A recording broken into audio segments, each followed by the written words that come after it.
Hey everyone, so I am making a creamy garlic parmesan chicken pasta thing today. I just thought I'd whip it together. Right now I'm just cooking the chicken. This is 6 frozen chicken, boneless, skinless chicken thighs that I threw in with some chicken broth, garlic powder, seasoning, salt, a little bit of pepper, and I think that's it.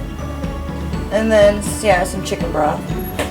And I'm just gonna cook this on high until it's done, and then once this is done, I can throw it together with the sauce and the pasta. I think I might throw it all together in like a casserole, and then bake it with some like cheese on top. I think that's what I'm gonna do. I don't know, we'll see. We'll just roll with it. Right now I'm hard-boiling eggs for an egg salad that I made last night. It's a really good recipe. It's basically mayo and then like a third cup of mayo, tablespoon of sugar, white sugar, and then a teaspoon or a half tablespoon of Dijon mustard, and then a teaspoon of garlic powder, teaspoon of white vinegar, and a little dash of pepper, salt if you want, and some parsley just for color, and then you mix it with about like 8 to 10 hard-boiled eggs. And I'm just making more to add more to it because it's so yummy. So yeah, that's what I'm doing today, and I will show you what I do next when this chicken is done.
So my sauce has come to a boil. I'm gonna give it a good stir.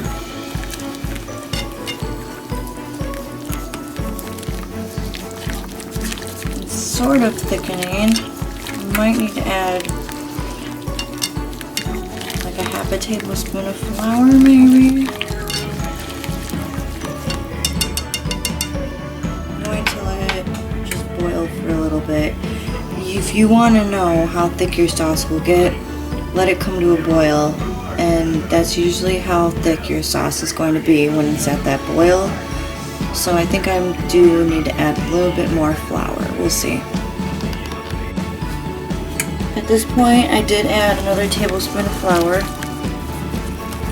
just because I wanted a little bit thicker. I should have known better, because for every cup of liquid you have, you're going to need a tablespoon of flour.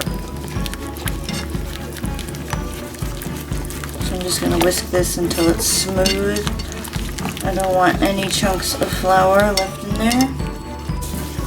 So I've whisked this enough, it's thickened, it's gotten to where I want it. Now I'm going to turn off the heat and add my Parmesan cheese.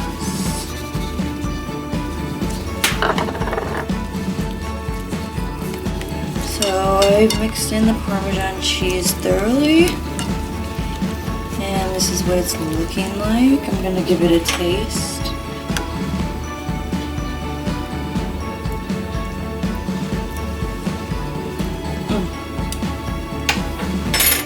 That's delicious. I highly recommend this sauce. Wow. This would be a great pizza sauce as well. Alright. So that is how you make creamy garlic Parmesan sauce. I hope you try it.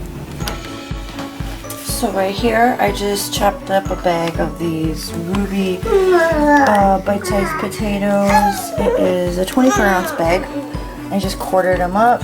I'm gonna put them on this pan. First, I'm gonna put some oil on them.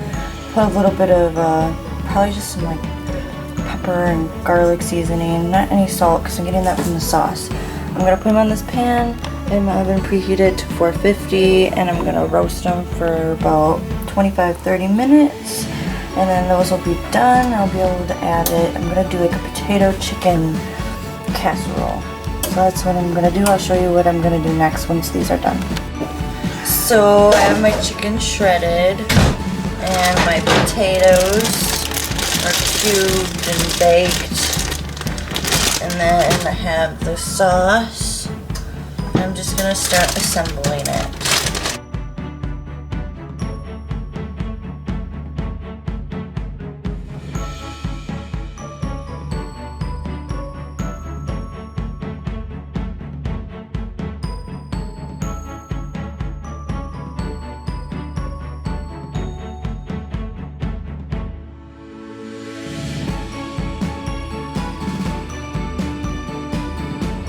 That's what it looks like all put together.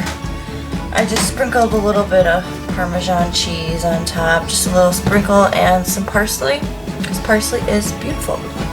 So my oven is almost done preheating at 350. Once it's preheated, I'm gonna throw this in. I think I'm gonna cover it and bake it for about 30-35 minutes until it's nice and bubbly. Here is the casserole. It smells amazing in here. So I baked this for 45 minutes covered, and I ran out of foil, so I had to put just a flat baking sheet pan on top. Sheet pan. And so I baked it 45 minutes covered, and then I took off the cover and baked it another 10 minutes. So 55 minutes total, because I checked it at 30 and the middle wasn't even bubbling yet. You want the middle bubbly. And then I got some veggies cooking over here. And then, hi Tress. I got some crescent rolls that I stuffed with some cheese and then put some garlic powder on top. So I'll show you the final result real soon here. Okay, so I gotta make this quick, but this is how everything's looking. My camera's gonna die. I tried it and it's delicious. I really recommend this meal.